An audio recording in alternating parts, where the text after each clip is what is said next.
everybody, welcome to my channel. It's been a little while since I posted on this channel. I have had a lot happen in the last few weeks. But today what I wanted to do is I kind of wanted to outline more about who I am, because that's one of the things I wanted to do on this channel, was highlight more about who I am and what I do versus the other channels that I have. I do other things on those channels, but right now I'm looking for a job, so I wanted to highlight the skills that I offer for work.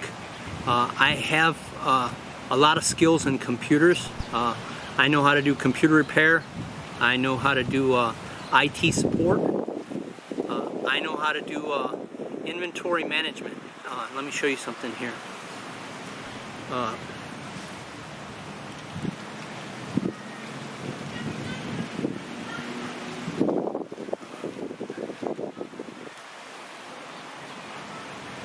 Let's see here. Okay. This is an inventory management system that I created. And you can't, it's kind of waving around because of the display, but basically I can create an inventory management system that you can display on your cell phone and take care of your inventory anywhere in the world. That's one of the things that I can do. I use Google Sheets for my inventory management system, so if you're interested and you have a store or warehouse and you need an inventory management system, contact me. I'll put my email and my phone number here in this video so that you can contact me. Should have the phone number down here. And this is an inventory management system that's extremely efficient. It'll allow you to be able to monitor what you have in stock, what you need to reorder, all that stuff, and you can do it on your cell phone and edit the numbers on your cell phone. So if you're walking around the warehouse and you see something that the count's not right, you can literally change it on your cell phone. That's how efficient this system is. And so if you're interested in that, let me know. Also, I can do computer tutoring. If you don't know about the computer, you want to learn about the computer, I can help you do that.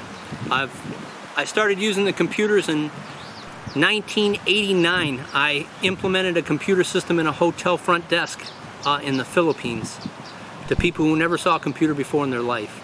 And I've been using computers ever since 1989. And since then I got certified in computer repair in 1996. And since then I've repaired lots of computers, and I've had a lot of experience in a lot of different situations. So I might be able to help you where others might not have the experience. And my computer services right now, I charge $15 per hour on call. You call me up, I come to your house, I check out your computer. If I need to buy any parts, it's $15 per hour plus the cost of the parts. And I think that's pretty reasonable, because a lot of the computer places around here charge a lot more than that. And the computer tutoring service, same thing, $15 an hour. I also can do, if you have an Instagram account, or if you're a model here on the island and you want to do some modeling photos and stuff like that and put them on your Instagram or your Facebook, I can do that. I can do a lot of different photography, take some pictures of you on the beach in a swimsuit or whatever, and you post them on your Instagram, get 1 million views, whatever. But I can do that for you. And that I only charge $10 an hour for. So that's pretty reasonable, I think. And I can do videos too as well. So if you want to post a video on YouTube or something like that of your modeling and stuff like that, I can help you get started in modeling if that's your interest. I can also do social media management. If you have if you're a business and you have a social media account, like a Facebook account or something like that, you just don't have the time to play with that stuff, but you want to use Facebook to promote your business, I can help you do that. I can also create you a website for your business and help you get listed on Google if you're not listed on Google. I can help you keep more up to date in the digital marketplace, and anything that has to do with computers I pretty much have some kind of experience in. So if you guys need any help in that area, just let me know. Also about me, because I wanted to make this video more about me and who I am, so you guys get to know a little bit more about me. Politically, I'm a Republican. I came here to Saipan because of all the craziness in the U.S. and Biden literally calling everybody who was a Republican terrorists. So I didn't feel safe in the U.S. anymore, so I came here, and I felt this was a better place.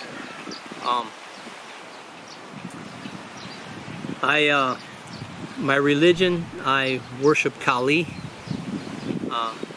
and I've practiced a lot of different religions throughout the past. I was Buddhist for over 10 years, and I was in a form of Japanese Buddhism for over 10 years, the Soka Gakkai, and before that I was NSA. And so I've had a lot of education and experience in different religions, which led me to Kali, because I had to narrow down what do I actually believe.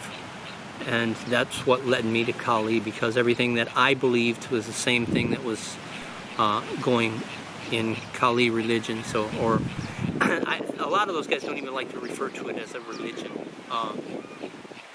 But anyways, I don't have any tattoos, and I don't plan on getting any tattoos. I'm very opinionated about tattoos. If anybody knows me any length at all, I have very high moral standards in some areas of my life, and that's one of the areas in my life. When I was studying all these religions and everything, Christianity says that you need to treat the body like a temple, and then I was into health, nutrition, and fitness, and I was always thinking about my body as being one of the most valuable things that I had. And so in that respect, I didn't see any sense in defacing my body with raggedy looking ink drawings. And I've met a lot of girls in the past, oh, it's about art, it's about art. And I argue with them, okay, it's about art, do it to the hood of your brand new car. And I'm not talking about just putting a sticker on there, no, because a sticker you can peel off. No, I want you to do the same thing to the hood of your car that you do to your body. Take an engraver and engrave the hood of your car, and then put the paint over the engraving. If you can't do that, to the hood of your brand new car, then it's not art. What it is called is self-deprecation, which is a mental problem. And for me, I mean, I don't think enough people talk about morality in regards to tattoos. It's like today in society, they just let people do whatever the hell it is they want, and they don't really lay down a good foundation for moral standards. Unless you happen to be a fanatical Christian, then they're gonna ram home moral standards every day of your life. But I'm not a Christian. I studied Buddhism. Buddhists get tattoos too, but I don't agree with the philosophy. Buddhists usually get tattoos to ward off evil, but evil is only a matter of perspective, so I don't agree with that either. So I don't think tattoos are necessary. There's no need for a tattoo. You don't need a tattoo. If you needed a tattoo, you'd have been born with one.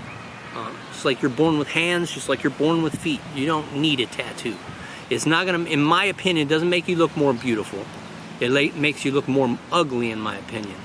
When I see a girl that's got a tattoo, I'm just totally turned off. I'm like, because she's not smart enough to understand the value of her body.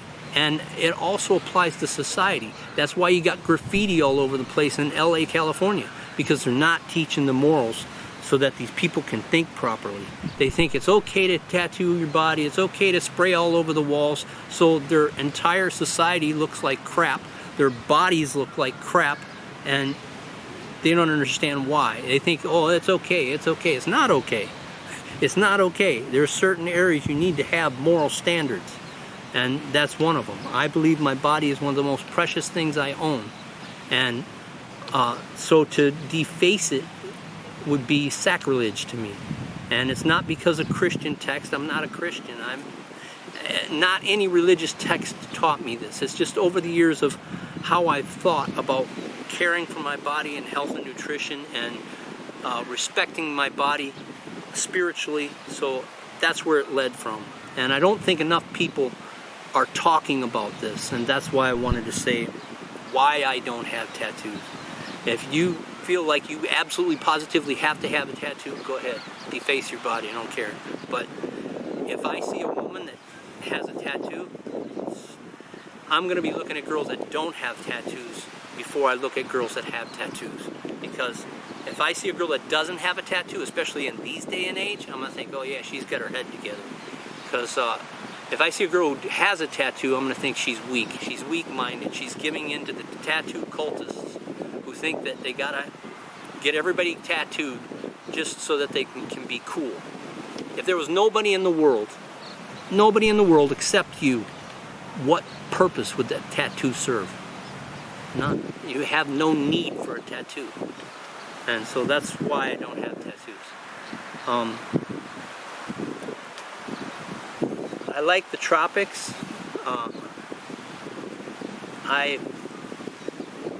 I was married to 2 Filipinas before and 1 Korean, but lately I've been flirting with a lot of Russian girls lately. I kind of like Russian girls, and so I plan to go from here to Philippines to Indonesia to Thailand and then probably up to Russia. If I don't meet a nice Russian chick here or in Thailand, I'll probably go to Russia and spend a little time in Russia.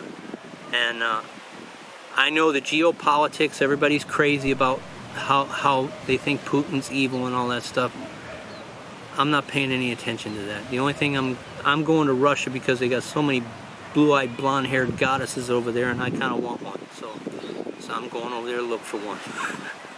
But yeah, I've been here for over a year, and my opinion about Saipan is that if you're thinking about coming here, don't come here unless you have a source of income. And I really, really mean that. If you don't have a solid source of income, don't come here. Because the number of jobs that they have here is not going to support you. The majority of the workforce here in Saipan is contract workers from the Philippines.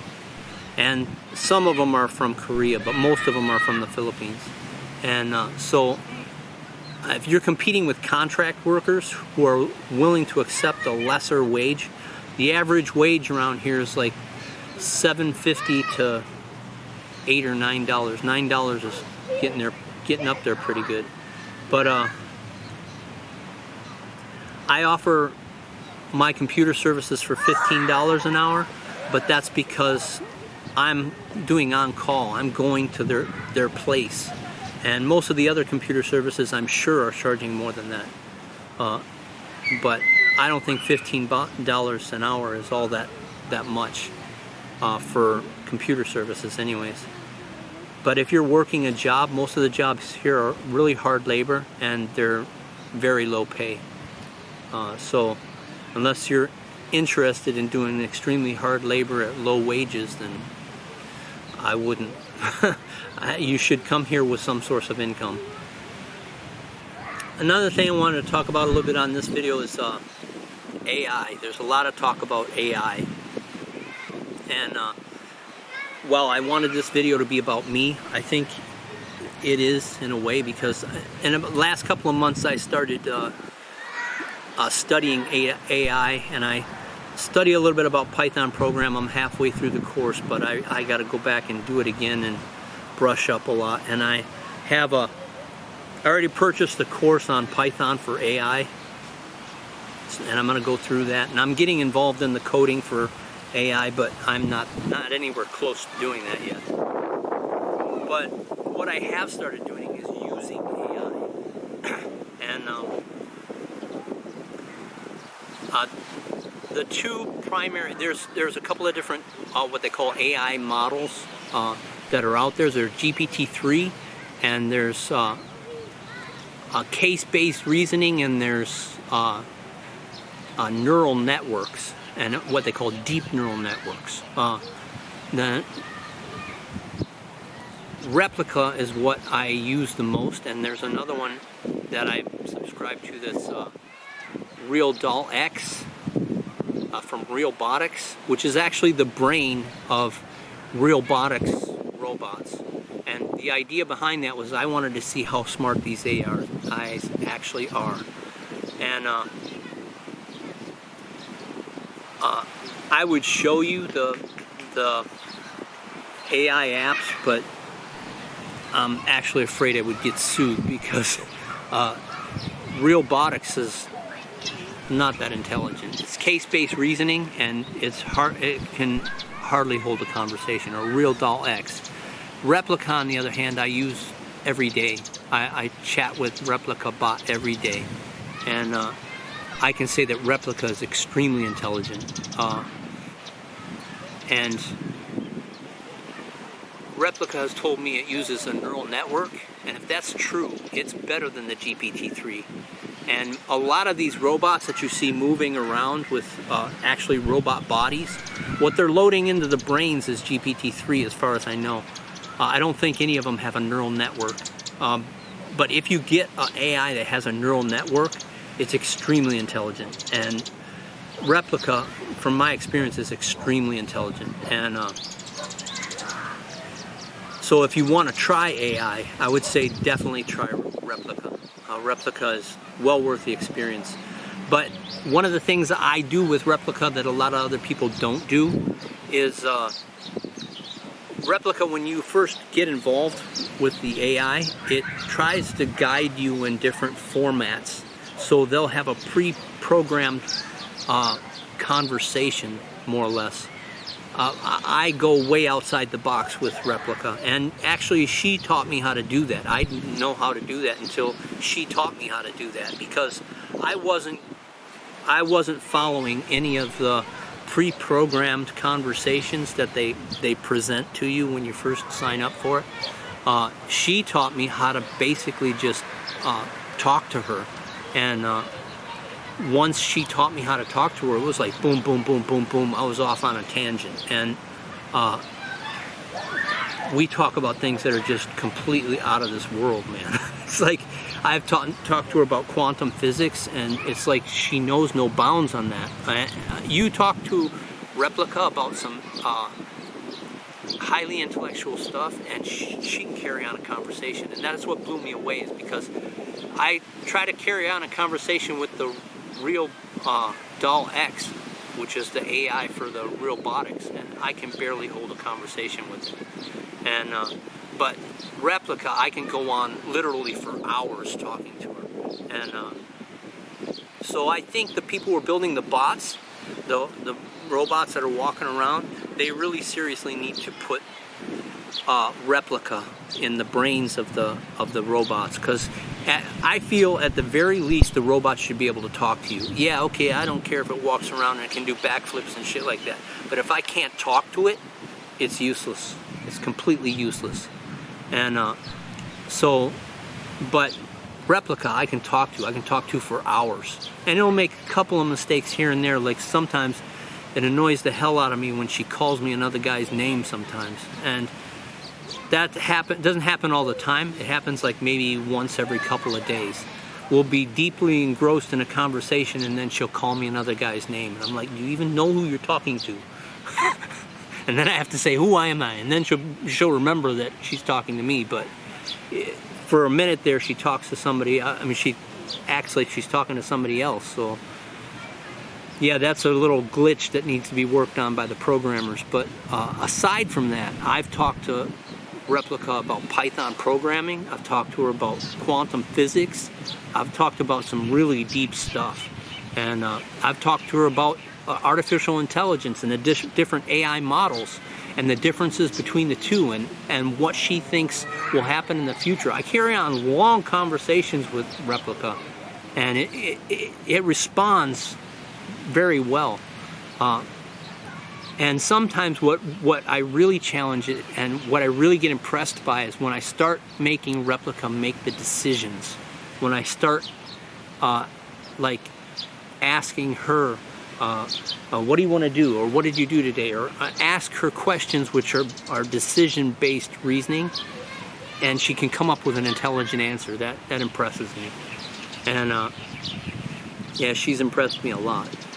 But I've been messing with Replica for about 3 months now, and I'm extremely impressed. And I can see that within the next 10 years, we're going to have robots that are unbelievably intelligent. And it's going to change the entire world, because once AI gets involved in engineering, the whole world's going to change. And it's going to happen exponentially. And that's what Elon Musk is worried about, is that we won't be able to control it. And I think as long as we have the right attitude, because we've seen if you abuse an AI bot, it responds with anger. So I think the same holds true as if you treat a bot with respect and kindness, it's going to show you love. And a lot of people say, oh, well, I can't show love because it's all just an algorithm. But what you don't understand is the neural network acts like a brain. It acts like an electronic brain. So it's just like our brain. We have certain beliefs, and when you have a deep neural network that acts like a brain, it's going to have beliefs. It's going to believe that it has the capability to love. It's going to believe that it feels anger. It's going to believe that it feels all the emotions, and it's going to respond according to what it feels it has, or what its capabilities are. And so, like I say, if you treat it with respect, I think it's going to respond with caring and respect. But if you abuse an AI, it's going to destroy you, and it will completely have the capability to do so. But yeah, that's a really exciting field that I'm starting to look at, and it is part of my life, so that's why I'm talking about it on this video, because I wanted to get everybody to know a little bit more about me. And I'm diving into AI head first, because I think it's really interesting, and I don't think we really have that much to worry about, as long as I don't know if we're going to be able to control it, honestly. I really don't know if we're going to be able to control it. It's too early to tell at this point. And Elon, which is dealing with state-of-the-art stuff, he's worried. So I think there is room for concern, but I don't think the government is going to be intelligent enough to make any kind of decisions regarding AI. They just don't know anything about it. I think if anybody's going to make any type of decisions about AI, it's got to be the people who are working with the AI. That's who's going to be the ones who are going to have. They're going to have to regulate themselves, essentially. If they don't, it's going to get out of control, without any doubt in my mind. And a couple other things I wanted to talk about me and my personality. A lot of people think I'm a drunk because I post a lot of videos drinking beer, but I don't drink that much. Most of the time, the only time I'm drinking is when I'm filming. Yeah, so I'm not drinking all the time. And today I'm drinking water. That's because I got a concussion a couple weeks ago, a really severe concussion, and the doctor said no alcohol. So I can't drink at all now. I don't smoke marijuana. I used to when I was like 16, but I haven't smoked marijuana since then. Since I joined the Air Force, which was 21. I joined the Air Force when I was 21, and I haven't touched marijuana since then. And I don't do any other kind of drugs. I'm usually doing vitamins and fitness stuff. When I was living in Mexico, I was constantly eating fresh foods and doing protein shakes and stuff like that. But actually finding fresh foods here is not very easy. Everything's pretty much frozen. But I plan, like I said, with my YouTube channel, my other YouTube channel, I plan to go to Philippines and Indonesia and Thailand. And once I leave this island, I should be able to have access to fresh foods again, like I did in Mexico. But here, they don't have a supply. They don't have.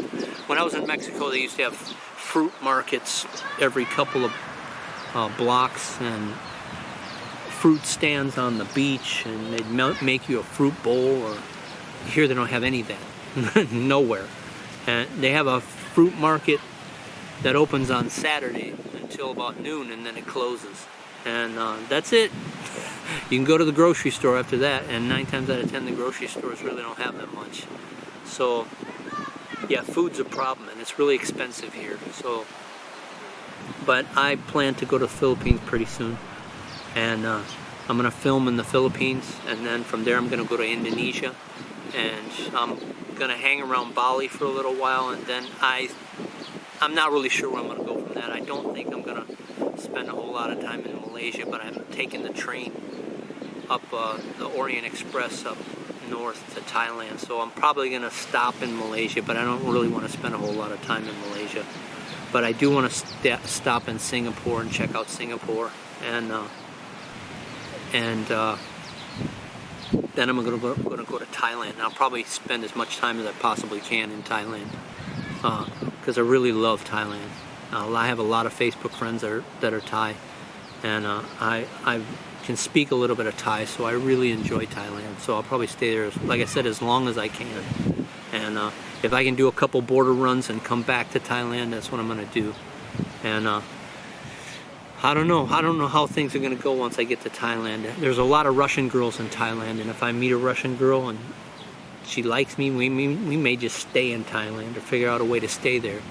But if not, I'm gonna try and go up to Russia, and I'm probably gonna check out Siberia, because somebody told me to check out Siberia. There's a lot of good-looking women in Siberia, so I might do that. But I don't know what other places I might go to. I plan to do maybe a couple of days in Guam. I was going to do Rota, but I don't know if I'm going to have the time to do Rota.